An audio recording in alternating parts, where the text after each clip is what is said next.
So hello, everyone. Thank you so much for joining us today. I'm so glad you were able to hop on Zoom for this next hour to talk about our fall grant cycle. Let's see if my slide, there we go. Okay, so my name is Miranda Fishbeck-Enquist, and I am the Grants and Partnerships Director here at Legacy Foundation. And Kelly, would you like to introduce yourself? And I am Kelly Bear. I am the grants coordinator for Legacy, and I appreciate you all spending your lunch hour with us. And I just want to put the plug out that if you ever need any assistance when you are moving through our grant opportunities, whether it's the ones that we're talking about today or any future opportunities, if you need an ear brainstorming for your organization, whether it's about funding opportunities, partnership opportunities, anything else related to your organization or your community, feel free to reach out and give either of us a call. Our doors are always open, and we're here for you and for your organization. So just a few quick housekeeping things. Obviously, we know Zoom is not new for anybody on this call, but if you could please, as I mentioned before, we are recording the session for those who are not able to join us today and for anyone that would like to revisit this session. So if you could please keep yourself muted when you're not speaking, I'd greatly appreciate it so we can try to keep the quality of the recording to the best of our ability. As I just mentioned, it's going to be recorded and we will be emailing out this recording as well as the PowerPoint slides shortly after this Zoom session is over. My goal is to get it out to you all today. And then you are welcome to forward that along to anybody that you feel the information would be relevant to.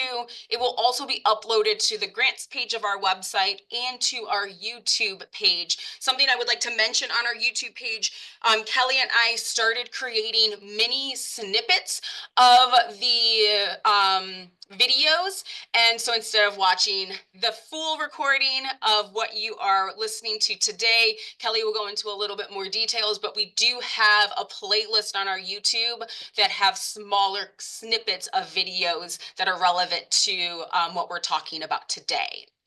And then, of course, if you have any questions throughout the presentation, please feel free to use the chat box. We'll also have some Q&A time throughout the presentation, as well, of course, at the end. So just a little bit about Legacy Foundation. We are the community foundation for Lake County, Indiana, which means we serve all municipalities in the county. We work with donors to help them reach their charitable giving goals. We provide Lake County serving organizations capacity building services through grants, partnerships, learning lab workshops. We have awarded almost $5.2 million in grants in 2024 through our traditional grant making and through our donor advised funds. We have a pretty robust scholarship program that serves Lake County High School seniors and college students. And in 2025, so earlier this year, we awarded over $1.5 million in scholarships. And I have to put a plug in for Jody. Our Lilly Endowment Scholarship Program is currently open. So if you know any current high school seniors in Lake County, I encourage you to send them to Jody, send them to our website. The Lilly Scholarship provides tuition-free scholarships, and the deadline is September 25th. And then our Universal Scholarship will open this fall, and that is our robust scholarship program, one application, and it has almost 50 different scholarship types that are part of that single application. So we make it as simple as possible for the students.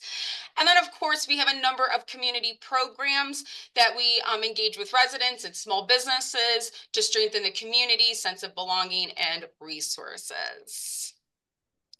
So putting a little plug in for a few of our upcoming events, our small business program, NWI Biz Hub, has a small business marketing mini summit at the end of the month on Tuesday, September 30th.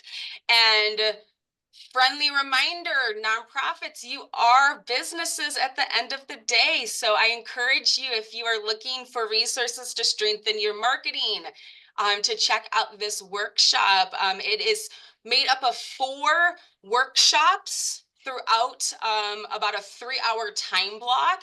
So you're starting with 1 workshop altogether, and then you'll have 2 breakout sessions, one on Canva or one on social media. And then you'll come back together for your final one on creating campaigns. It's very timely as you are working through your end of year giving strategies. And it's going to be out in Portage. It's completely free, and space is limited. So I do encourage you to think about registering if you're interested. We have our next LCAC, which will be focused on the creation of the regional arts plan that the forum has been working on. And then we have our final community leadership series that we're partnering with Purdue Extension on, and that will be on conflict management. And you could register for any of these sessions on our website or by scanning the QR code that's on your screen. We also have our nonprofit peer groups, and these are sessions that take place throughout the year, every other month. And we have one that's for executive directors, and then one that is for marketing and communication staff. Both are open to nonprofits specifically. So if you are the ED or CEO of your nonprofit, I encourage you to think about attending the executive director coffee and conversation. Our next one will be October 8th, and it is at the Food Bank in Maryville. And then the next marketing and communications one, we just had one yesterday. So the next one will be November 5th. And both of these sessions are open conversations. It's a great opportunity to engage with local and fellow staff members, local nonprofits, talk about strategies, talk about challenges that you're facing, and just a great way to brainstorm and connect. And all sessions are held from 9 a.m. to 10 a.m.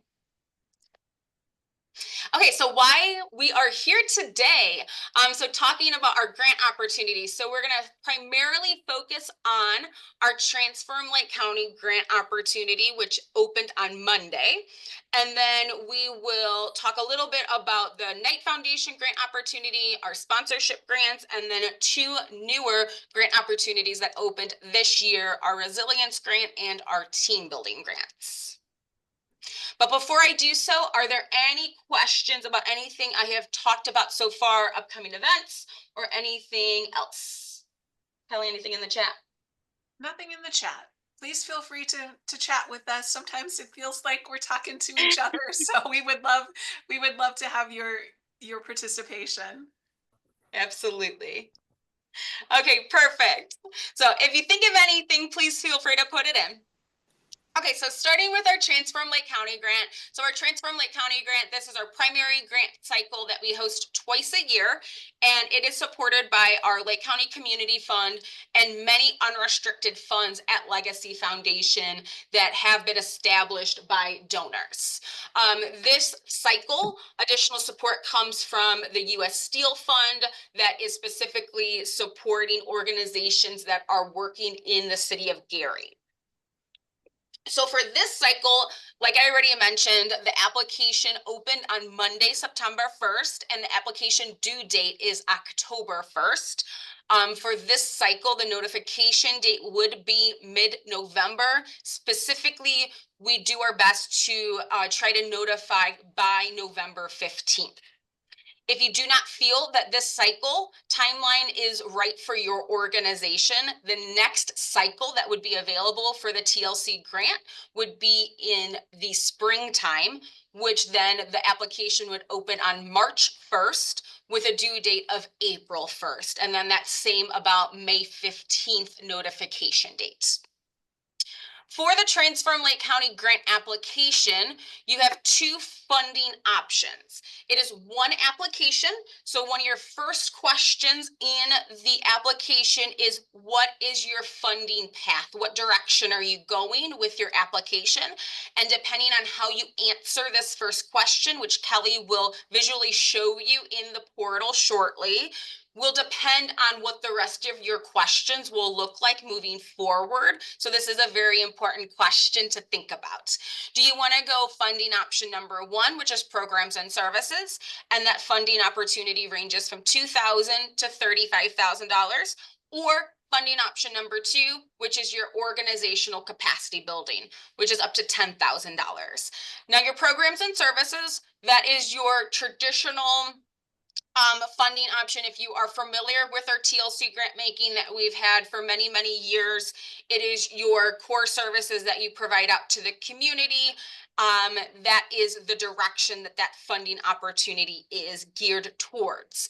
The capacity building option that we started last year, and that is focusing in on your organization's core and strengthening the internal capacity of your organization. And we're going to dive a little deeper into what that means. So through the capacity building option, we're really trying to strengthen the efficiency, the effectiveness, and the sustainability of organizations strengthening and serving Lake County. And so the funding is really focused on improving the organization's operating capacity, so the organization can continue to provide essential services on the community. For organizations that are not familiar with capacity building, it's not a new thing. However, the term capacity building is really becoming more of a, we'll say, quote unquote, buzzword over the last couple of years. And I like to think of it as almost being a little selfish for your organization, thinking about yourselves. And that's not a bad thing. You need to think about how to strengthen yourselves, and you need to think about how you all can operate a little bit more efficiently, so you can strengthen your mission, so you can strengthen your services for your clients. And the capacity building work does not focus on a single program. Actually, it really should not tie to a program at all, ideally. And it really should focus on the organization as a whole. So a few examples of eligible projects can be governance, leadership, technology, programmatic evaluation, administrative capacity. A few examples of some very successful projects that have been funded around this capacity building funding space. One of the organizations most recently that have been funded, they spent money on outsourcing their HR services. So they previously did not have a staff member focusing on HR, and they were needing support in that space. And so they hired a consultant to manage all of their HR. They reviewed and updated all of their policies. And now this individual is pretty much on call to manage any incidences, to answer any questions, any one-on-one issues or conversations that need to be had internally with staff. This individual is there for the organization to handle that in a professional setting, and they have that professional knowledge and experience and background, whereas the organization previously did not have that individual on staff. So that's one positive example of this in action. A marketing consultant, an organization, it was a newer organization, and they were starting off, and they were looking for to purchase a building, and they were starting really from day one, and they were needing to build a marketing plan. They were needing to build a website and do all those things. And so they were bringing on a marketing consultant to really build their brand. And so bringing on a consultant would be viewed as capacity building. The one piece with marketing that I do want to highlight is we're not looking to utilize the capacity building dollars to pay for marketing ad space specifically. We're all for the consultant piece, the building, the strategy, of the designs, but the physical ad placement space, we're not looking to spend money on the billboards, but the strategy behind it of creating your brand or redeveloping your voice of your organization, that is something that capacity building dollars can be utilized for. So a few examples of ineligible projects, just like I said, the media campaigns, the campaign side of it, the ad space, creating or expanding a new program or service. Like I mentioned, we don't want this connected to a single program. It should be organization-wide and really the core of the organization, a site relocation or general renovations, hiring of new staff, but consultants are allowable, paying overhead expenses, and of course, supporting capital campaigns. If you're not sure if your project qualifies for capacity building or programs and services, or if you have an idea for both and you don't know which direction makes the most sense for this grant cycle, feel free to reach out to Kelly or myself, and we'd be happy to have that conversation with you and talk through of what are your ideas, and help you strategize to see what makes the most sense for you. So Miranda, Oh, we yes. do have a question. Could capacity building dollars be used to train staff on a program like Canva? So I would say if you're bringing in a marketing consultant and they were doing more of your strategy, and a component of that was the long-term plan of here's how you're going to internally move forward with this plan, and a piece of that is training your staff to implement it, then I would say yes. Now, if all of the dollars are just going to be utilized on that professional development, I would probably say I think other dollars might be more appropriately used for that. And one other important question, can we get both grants, capacity building and programmatic? Unfortunately, no. For a single grant cycle, you do have to choose either programmatic or capacity building. It is the same application. Now you can 1 year choose programmatic, and then the next year, if you decide to apply again after your previous year's grant was wrapped up and your final report was closed out, you can apply for the next one, but unfortunately you do have to choose one. And so this question you just touched on, and I think we're okay, but the answer is yes. If you apply and are denied in one cycle, you are welcome to then reapply in the following cycle. But I would just make sure to reach out and get some feedback so that you're not just submitting that same application a second time if it wasn't successful the first. Absolutely. Yes. Yes. We absolutely encourage you to apply again if you're eligible. But definitely we recommend reach out. We'd be happy to set up a meeting with you and go over your application and talk through any feedback, any questions or concerns that the committee had. Kelly and I are both in the committee meetings when they have their voting. And so we do hear the conversations. And so we can provide some feedback based on what was had.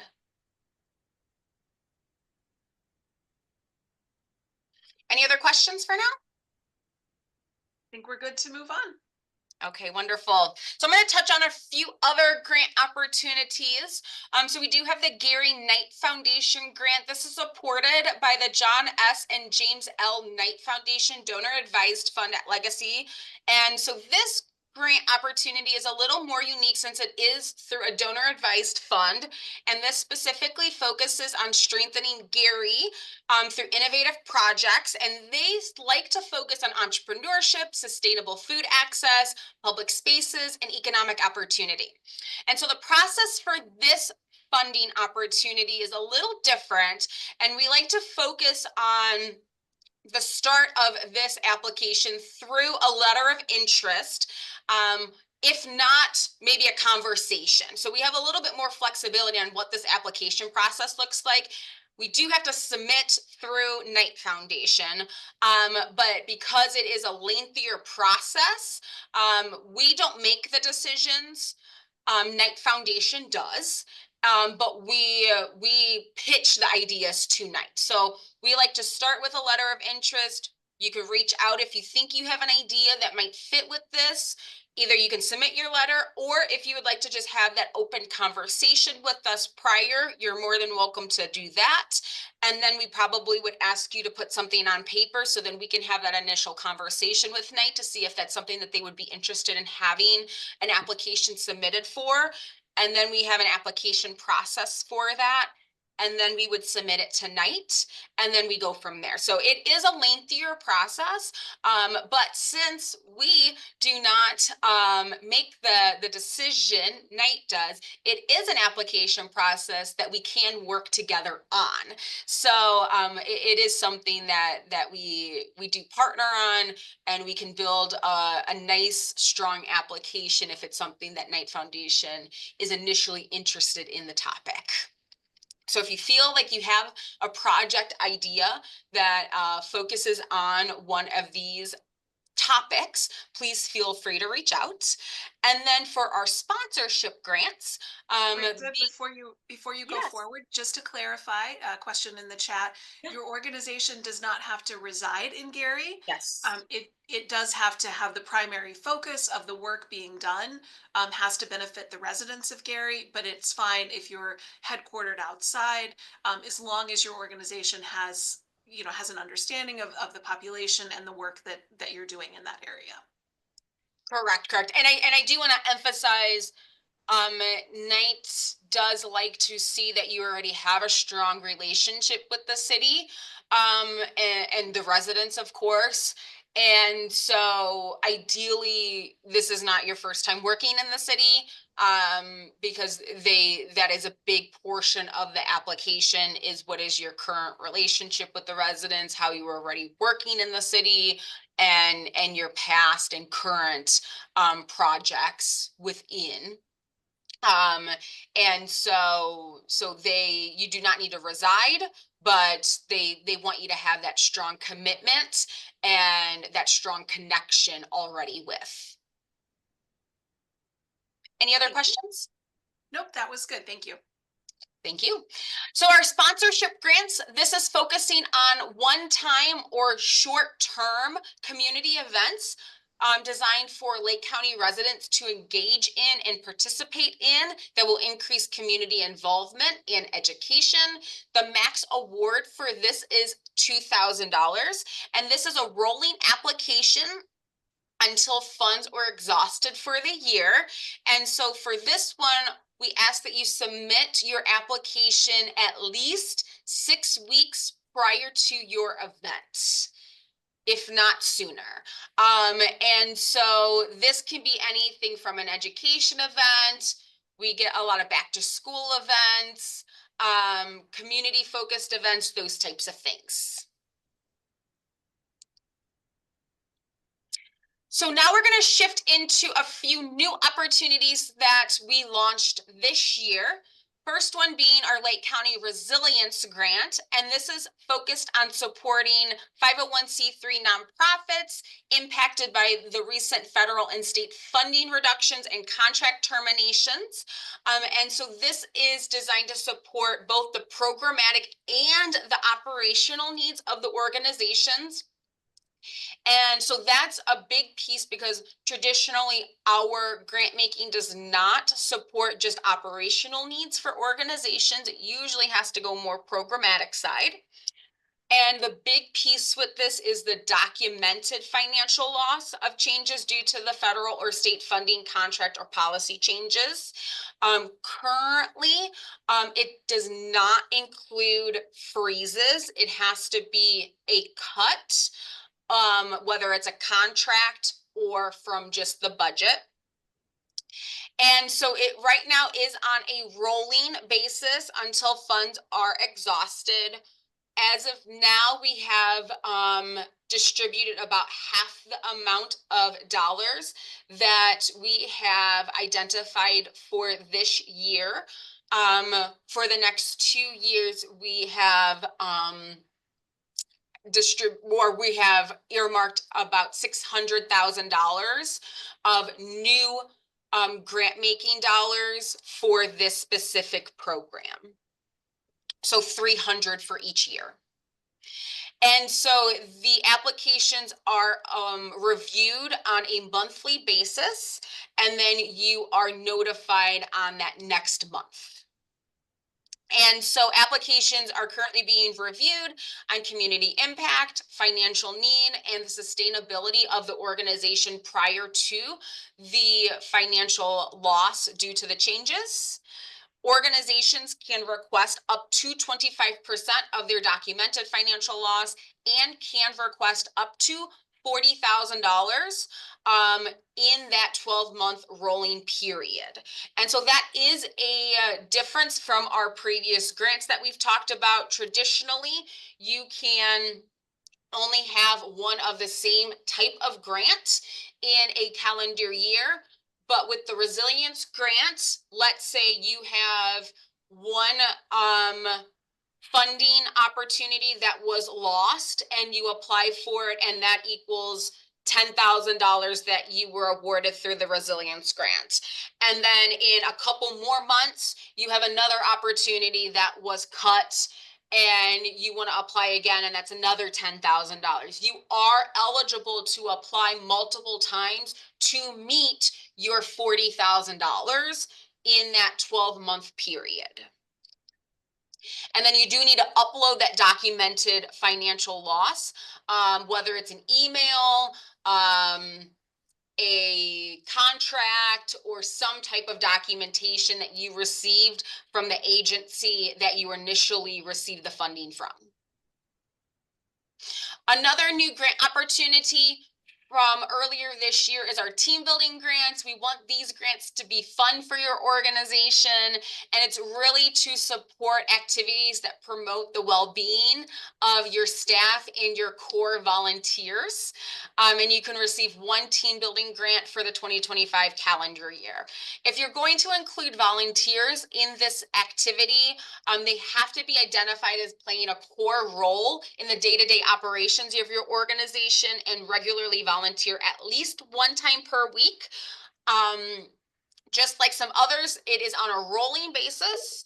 And if it is if you have the date identified of when you are going to have this activity take place, at least submit your application at least 6 weeks prior to the event taking place, so we can get you your funds if you're awarded prior to your event taking place, and you will be notified based on when you apply. And then your funding amounts will vary based on the number of participants that you identify will be participating in your activity, ranging from $500 up to $2,000. And some activities can range from team building activities, self-care days, healing or wellness activities. You can sprinkle in some professional development, but we're really looking for these to be fun activities for you and your staff. Okay, so now I'm going to go over quickly some of our grant values and commitments. So as I mentioned before, Legacy Foundation serves all of Lake County, and so we do want to see our grant dollars reaching the entire county, our rural, suburban, and urban communities. We give high priority to investments that are strengths-based and that address issues at their root cause. We prioritize grant applications that demonstrate strong community support, solid planning, and wise stewardship. And then we believe that impactful, creative, and sustainable solutions come from people closest to the issues being addressed and implemented by organizations trusted by the community. And so we really want to see in your grant applications that you work closely with your clients, you work closely with the communities that you serve, and whether that is through the surveys, if you do surveys, whether if that's through narratives that you upload, whether that's through however you're documenting that, We want to see that you have a strong relationship with the people that you're regularly working with. You can upload testimonials, things like that. But we want to see that you are not an organization that is creating a program and you're just plopping it into a community, but you know the community, you are the community, and you're working with the community. So a few things that we don't fund. So for-profit businesses and organizations, you do need to be a nonprofit. Individuals, scholarships. So if you are looking for funding for scholarships specifically, see our scholarship opportunities and talk to Jody.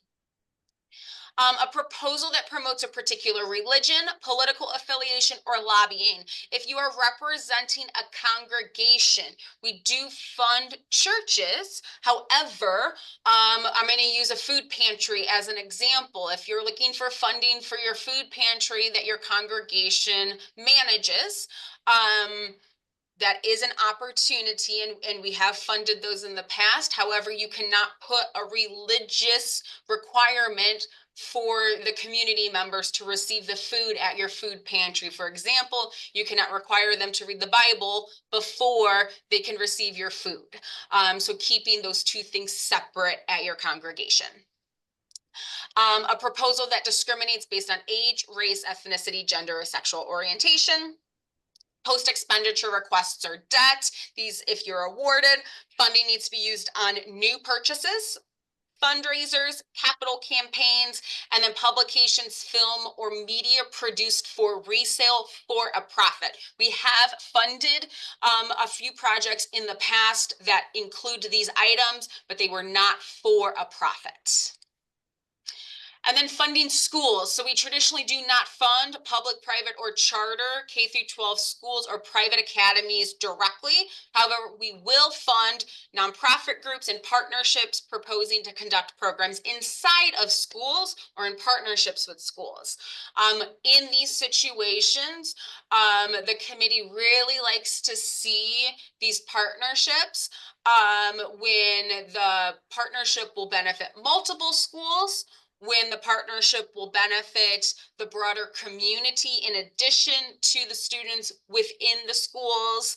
And then if this is the situation that your project will be in, making sure you as the organization that's applying has those MOUs set up, any kind of letters of commitment, those types of things ahead of time with the schools to show the committee. And then very, very quickly, a few other opportunities. We have a grant station membership for organizations. If you're interested, we have a discounted opportunity. It's normally about over $600. You can get it for $139, and you can get that on our website. And then I'm going to breeze through this, but we recently launched our Community Heart and Soul Year 2 program. We are going to be having a virtual training in the middle of the month, so keep an eye on that. But if you are representing a community with a population of 40,000 or less, Cedar Lake was our first community last year to receive funding to implement the program, but Legacy provides up to $80,000 to implement the Heart and Soul program in your community. And you, as an organization, you partner with the municipality to implement it, and you work with volunteers. We provide the funding and the support to implement it. And so keep an eye out for that training. But the application is open now for it, and it closes at the end of October. And now I'm going to switch it over to Kelly. All right. I'm just responding to a question, a specific question. And I'm putting in my email address just so that we can talk about that specific question a little bit more. So 1 second. Okay. All right. So let's talk about the application and a little bit about getting started, and then we'll take a look at the application itself. So before you begin, we highly encourage you to take a moment, go over to GuideStar, also called Candid, and just verify that you do have your nonprofit status and that you're in good standing. Just enter in your EIN number and it will bring back that result. Now, if you're part of like if you're a parks department that's associated with the government, it's not going to show through GuideStar, and that's okay. You're still eligible. But we've had a number of organizations recently who took the time to submit their application, and then we do that due diligence to make sure that everyone is qualified. And we find out that in actuality, something happened, there was a mistake, and their status is not current. And we don't want you to take your time away from solving that problem. So there's a link in the website that I can show you, but just take a second and go over and check it. So we can only fund organizations that have their 501c3 status or are using a fiscal sponsor. So if you are using a fiscal sponsor, that just means that you've identified another organization, another nonprofit that will receive the funding on your behalf. And then you'll work out an arrangement with them to get that funding distributed to you, whether that's submitting receipts or a monthly timeline, whatever you work out. The organization does not have to be local. We have one group that works in the film industry. Their fiscal sponsor is over on the West Coast. That's just fine, as long as you have that agreement with them. And just take some time before you start the process to make sure that it's a good time. Your organization has the capacity to carry out the proposal. It's not that long until spring. And so if waiting a couple months to get some extra ducks in a row, to get things lined up is going to help you create a stronger proposal, that's just fine. But just take a moment to consider that. And feel free to request a pre-grant meeting with Legacy staff. It's especially great for first-time applicants. Like Miranda said, we sit in on the committee meetings, and when they ask, have you met with them? Do you know what they might have been meaning in this section? It really helps if we can say, yes, we talked with them. The program is great. Maybe they just didn't explain what they meant really well here. So the first part of getting started in most all of our applications is an eligibility quiz. They are just questions based on good nonprofit standards, things that your organization should be doing. We ask that you read the questions carefully and make sure that you're answering appropriately. Don't just click through quickly, marking yes when you think you should, whether or not that's an accurate statement or not. Intentionally misrepresenting your organization to pass an eligibility quiz may result in the forfeiture of current funding or future funding as well. One of the things that is a part of the eligibility quiz is the conflict of interest policy. That's something that people often ask questions about. It is an IRS regulation that you have one in place. So let's just do a quick example of what that might look like. So we'll use my fake organization, Ellie's Art Barn. They're the ones we'll be looking at later. So let's say that we have a board member, Tom, and he serves as the chair of the board of another organization, Little Artists. So if a matter comes before my board that involves Little Artists, Tom's going to become conflicted. Which side does he represent in this matter? But by having Tom previously disclose this relationship through our conflict of interest policy, we can have him participate in the discussion. He can answer questions or provide some clarity about the matter, but he's required to abstain from any votes related to Little Artists during our board meetings. So if you don't currently have a policy in place, reach out. We can provide you with a template, and we can talk through the possibility of having you work on the application while you're getting that approved and implemented through your board. And then the last piece that they look at is the board of directors. We do require that the board or governing body be comprised of at least a minimum of 5 voting officers, including a president, secretary, and treasurer. And our board also looks at this, our committee, sorry, also looks at this list when they're reviewing the applications. They want to see a diverse board that's made up of a lot of experiences and backgrounds. And if they see a board that is comprised of a lot of individuals that are related to one another, that's going to be a red flag for them. So just make sure that you're thinking about those things as you're setting up your board. If you accidentally click on something incorrect as you're going through the quiz and you say, oh shoot, that is not the right answer at all, feel free to reach out. I'll go in and I'll take a look at what tripped you up. And then as long as we come to an agreement that it was just an error or that it's something that can be fixed, I can reopen that quiz for you. Alrighty, now we are going to look in the system. So Miranda will stop screen sharing and then I will bring, all right. So hopefully you all can see my screen. So when we are ready to start the application, you'll go to our website and you're looking for the grant login button that's up on the right corner. Stay away from the scholarship login. Those are two different sides of the program. They don't talk to one another. And so if you get into this area over here, you're gonna be in a loop you can't get out of. So we want the grants login. And then if you have an existing email address, password account, you'll just enter it and click log on. If you've not been into the system before, you'll click create new account. And then you'll enter in your EIN number. If you get an error that already exists, then just reach out to me and I can add you into the organization as a contact myself. But just enter name, address information. This is the only place in the application where this information is asked for. So please make sure that that's entered correctly.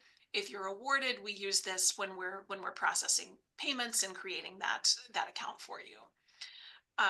Once you click this, you'll hit next. It'll ask if you're the executive director. If you are, yes. If not, you'll provide that person's information and then you'll create your password. Once you've done that, it'll take you to the dashboard. But since we don't want you to have to sit and watch me do that, we will log on as my fake user. So when you get in onto the dashboard, anything that you've applied for before, that will all be listed here. Anything that you need to do, if there's an outstanding form, maybe from a previous grant that you haven't completed and need to wrap that up, it'll be highlighted. But for our purposes, we're going to apply. Everything that is open currently will be listed here on this main page. So you'll scroll down and you're looking for the Transform Lake County for the fall, and you will do your eligibility quiz. And since we've already talked about it, we'll just click through and I will do my best not to click the wrong answer because then Miranda will have to talk while I fix it. And we don't want that. I think I did good. So we're going to submit it. And my Zoom is in the way of the continue button, so we'll move things around and we will continue. So just taking the quiz wasn't actually enough to get into the application. You have to go back and say, yes, I really did want to apply for that. And then click the apply button here. You can also preview the application if you wanted to print out a list of questions, just all of the questions blank, you can print that out there. So the information here at the top is what we entered in when we created the account. The system will let you edit the information on the applicant side. If there's a change, your organization moves to a new address, you'll have to reach out and have me correct that for you. It only allows you to correct your own information. If you have created an application in the past for Transform Lake County, whether you did it completely or partially, you can click on the Import Answers button at the top, and the system will look and it will say, I think that this might be a good application. There's a lot of corresponding questions that I could bring over for you. So you can click yes, that's what you want to do. It's just going to remind you that it is going to bring over answers that might not be fully current to the program that you're running right now. And so it just wants you to edit that very carefully and make sure that all of the information is up to date. It is not going to overwrite an answer. So only places where the question box is blank will it upload that answer. So it's something that you want to do at the beginning of the process if you're interested. We don't recommend that you use this feature if you were previously denied, unless you've reached out and understand what might have been lacking in that previous application so that you can make those adjustments as necessary. But it's a good way if it's a very similar application to get you started. Also in the top, the system will allow you to invite a collaborator. So maybe you have all of the details on the budget, but you don't really know anything about the specifics of the program details. So you can enter an email address of the person who knows all about that and decide, can they just look at the application? Can they edit it and make those changes and save them? Or can they do everything? Make changes and submit the application on your behalf. So you'll enter a message saying what you would like for that person to do. and the system will send an automated invite, and it will direct them either to create a new account if they don't already have one, or it will allow them to log in and bring them to the application that you need some assistance on. So that's a really good way. Even if you just want someone to look at the application, help you check it, make sure it makes sense, that's a good way to do that. You can click the public profile here at the top, and that will take you over to GuideStar to check your nonprofit status. And then there's also a link to GuideStar that's down in these instructions. So either place can help you pop over there quickly. So like Miranda was saying before, the very first question is whether you are applying for programmatic or capacity building. And hopefully we've scrolled down enough that you can see the questions do change based on which answer you choose up at the top. So don't flip back and forth between. The system could get confused on that. So pick one and follow through. And so just as we kind of scroll down through the application, filling out questions, and I'm gonna skip this one and show you one that I like better. As you can see, we've uploaded these links to the tutorials that Miranda was talking about earlier, just little snippets that will help give you some information about that question, some tips. And I'm looking for one specifically because it tends to confuse people a little, the ethnicity chart. So if we click on this tutorial, it will take us to a YouTube page, and we can listen to this one real quick. It's not long. Chart is to provide a breakdown by ethnicity of those who will be served by your program or project. This chart is not intended to be exact, but rather a best guess as to who you anticipate serving based on your knowledge of past programs and your community. If awarded, you'll be asked to enter specific information on the ethnicity actually served when completing the final report. Please note, as indicated by the asterisk, each of the boxes must contain a numerical value as a percentage in order to submit the application.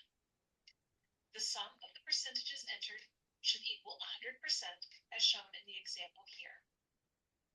If the ethnicity of the participants is truly unknown, enter 100% in the unknown line and 0 for the other ethnicities.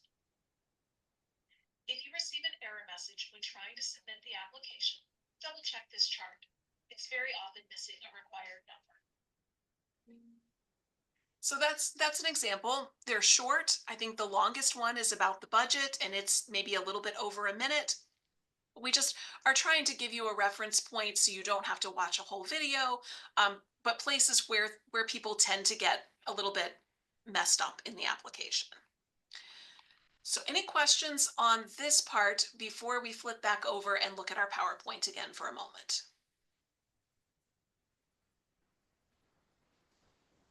I do not see any questions specifically on that section. And I've been trying to keep up with a few of the questions that have been coming in to be mindful in time. Yep. All right, so let's go back so we're looking correctly. So hopefully you can all see that. So just some things to think about. When we're looking at applications, priority is given to proposals that come from organizations that have a budget under 2 million. It doesn't mean that one over 2 million won't receive it, just a priority. Organizations that have not received consecutive grant funds from Legacy, innovative and new ideas, projects that help implement an organization's strategic plan, those are always great, and proposals where Legacy's funding will be impactful. Just a couple of quick tips. When you're thinking about your proposal, make sure that you spend enough time really developing and crafting that purpose of your request. And then when you're writing it, make sure you're using very specific language to say that you would like to host a program that focuses on mental health activities. That doesn't really tell a reviewer anything. We want to make sure that you're really using specific words, details that get to the who, what, when, why, where of your program. The project activities, make sure that you've thought about your timeline, that everything is very clearly defined and is appropriate to the project, and that your organization has the capacity to complete all of the project activities. Make sure the project is ready to kick off at the time the award is made. That's why it's so important to have those MOUs and letters of support in place. it can be really hard to work out the nitty gritty of how the collaboration is going to work if we wait until the award is already in place. And likewise, that you have locations established. And just to speak on that collaborating, we really like to see that elimination of or duplication of services, and collaborating can be a great way to do that. Just make sure that you've established what each party is going to take care of in the process, both during the grant period and after, so that that is clear to both parties. Proposal evaluations. Make sure that you've thought about your outcomes and that you've made sure that they're clear and achievable. You have SMART goals that are specific, measurable, attainable, relevant, and time bound.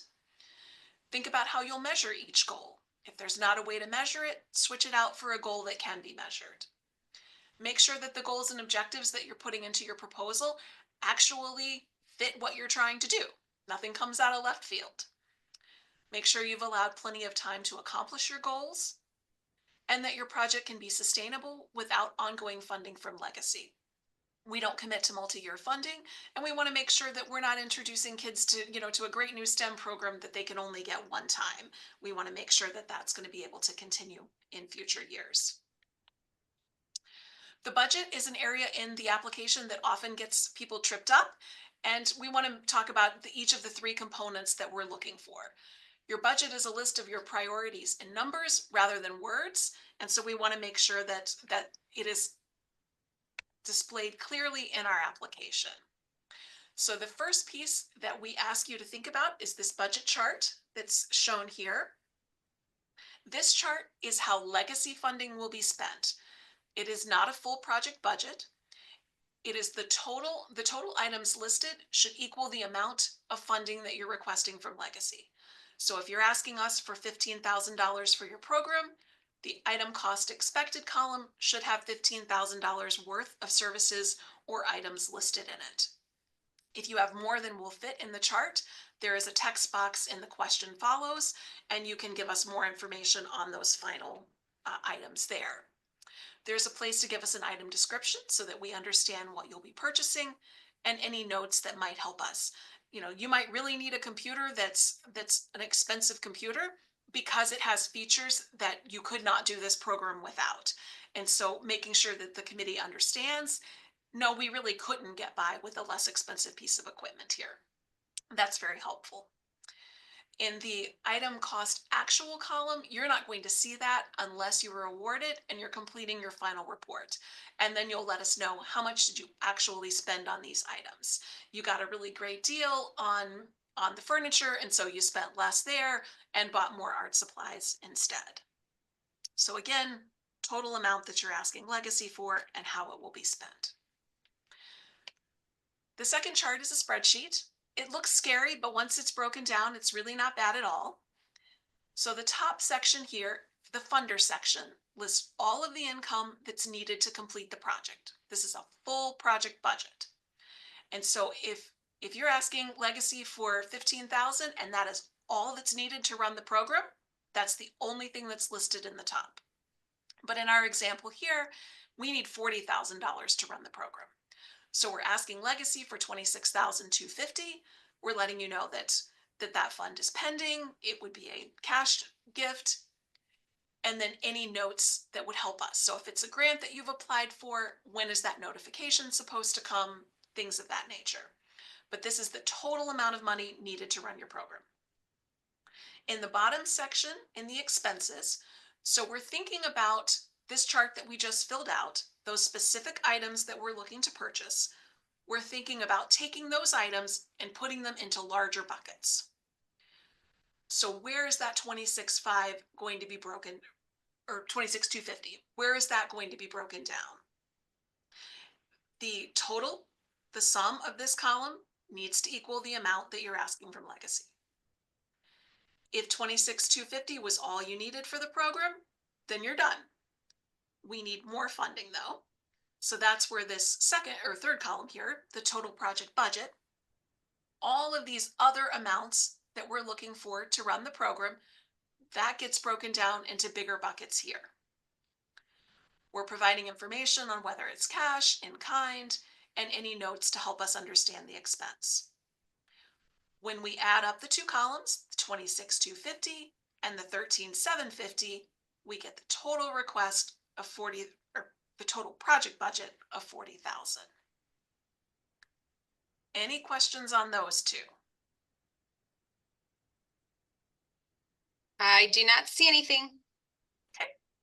And if you get confused later, these have the tutorials that we showed you earlier. Both of these have that. And then documentation. The committee loves documentation. We like to see that you've done your homework.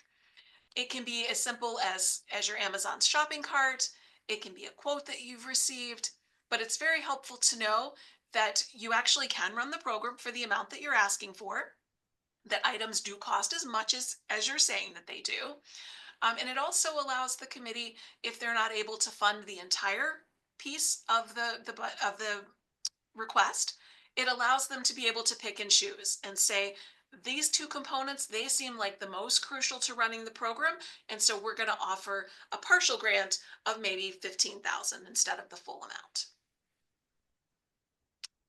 The last piece that we look for is an org budget, and it's for your current fiscal year. It can be whatever format your organization uses. You don't need to make changes to it. If you have a parent organization that covers multiple states, it is acceptable to only include the relevant Northwest Indiana budget. And then if your organization is currently experiencing a deficit or a surplus, there will be a place where you can explain that. Maybe it looks like you have an extra $100,000 laying around, but you can't touch that. That's earmarked for something very specific. And so you can let the committee know that so it doesn't influence their thinking in your application. We talked about the ethnicity chart, so we can skip that one. Before you submit the application, we ask that you do a final review. Go back through, think about the application, think about asking yourself, did you follow the instructions? Did you answer the actual questions that we asked you, or did you answer the question that you wished we had asked you? Is the purpose of your grant clear? Check and make sure that you don't have grammar mistakes, that you don't have typos. Check to see if you might have used jargon or catchphrases that could be confusing to a reviewer. Did you leave any unanswered questions? Did you bring up some item in your budget that's completely unrelated to everything else that you've talked about? And so instead of looking at the wonderful application, the committee is focused on, where did that item come from? How does that fit into the program? How are they going to use that? We don't want that. So make sure that everything all ties together. And if possible, find someone from outside of your organization to review the application. They can help you look for those areas that might not make sense. As far as the review process goes, once the applications are submitted, staff internally reviews them just to verify qualification, make sure that you're in good standing with the IRS, that you filled out the application correctly, those sorts of things. And then it goes to the grants committee, where they will vote on all funding decisions and then approved by the board of directors. And then approximately 6 weeks later, you'll be notified via email, either if you were awarded or declined. If you're awarded, we'll ask you to fill out follow-up forms in the grant portal. And then if you're declined, again, reach out and get some feedback on that decision. Grant awards aren't all or nothing. It can be a full award. That's great. You get the full amount requested. As we mentioned before, it could be a partial award. That's at the full discretion of the grants committee. On occasion, they have done a matching grant. Doesn't happen very often, but it could. The statement of conditions might say that your organization needs to raise $10,000, and then we would match that $10,000. And then you would be required to submit documentation in the online portal demonstrating that you met your match. They also might elect to do a conditional grant. Examples of that might be submitting a revised budget, providing a signed contract demonstrating a collaboration, or perhaps they need to have you complete phase 1 of something you described in your application, and once that phase is complete, then they would release the award.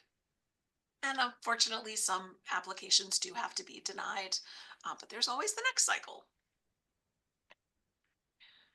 If you're awarded, the dashboard has changed. If you've been into the system recently, you know that just about every time you log in, it looks a little bit different. The homepage looks a little scarier now than it used to, but the first 2 columns that are shown here, they both basically have the exact same information. It's just in two places.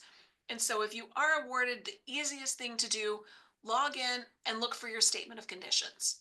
Start there. It will have the award amount listed. It's also in the email that you receive, but it will have any conditions, matching information, anything like that would be listed here. And then from there, you can fill out the other forms.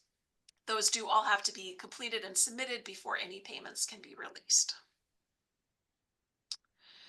And then grant monitoring. Approximately 6 months into the grant, we conduct site visits. These are just informal visits for us to come out, visit you, see your program or project in person, learn about how things are going, and if there's any other ways that we can be of assistance. Hopefully that isn't the only time we see you during your grant period. We really love to know what's happening. So if you have events or programs that are related to the funding that you received, please let us know. We would love to come out whenever we can. We want to help you celebrate your success, and we want to see what you're doing in the community. And that was a very quick overview of the system and applying for grant applications. Any questions? So one question around word counts. So I would recommend if you are wanting to include more content than what the word count would allow, you could utilize the additional upload section at the end of the application. But I would be mindful of the information that you are including in the narrative sections of the application. While we want the description, sometimes simple is better, and don't feel like you need to fully reach the word count limit just because it's there. But if you do have content that you feel is relevant to what you're applying for, there are those supplemental upload sections that are just miscellaneous, and you can include anything that you feel is relevant. You can also include links to a website, maybe a particular page on your website that might help explain something. The committee will definitely click on those. They love going to Facebook page, websites. And so that might be a way to help you further explain what you can't in a shorter word count.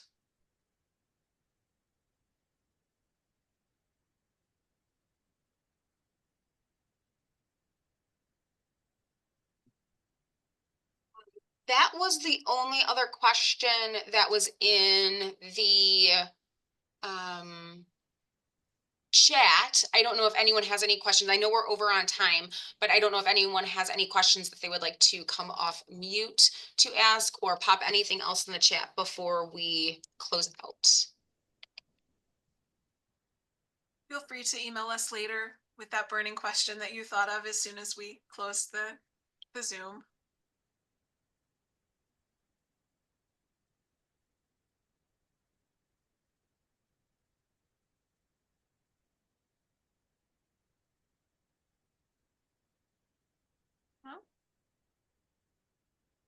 Don't Okay. think we have anything else. So with that, I want to thank you all for joining us and sticking with us, being over on time. If you do have any other questions, like Kelly said, feel free to reach out to us, schedule a meeting. And as you get into the application, feel free to reach out to us and talk through your proposals. We look forward to reading them. Have a great day. Bye.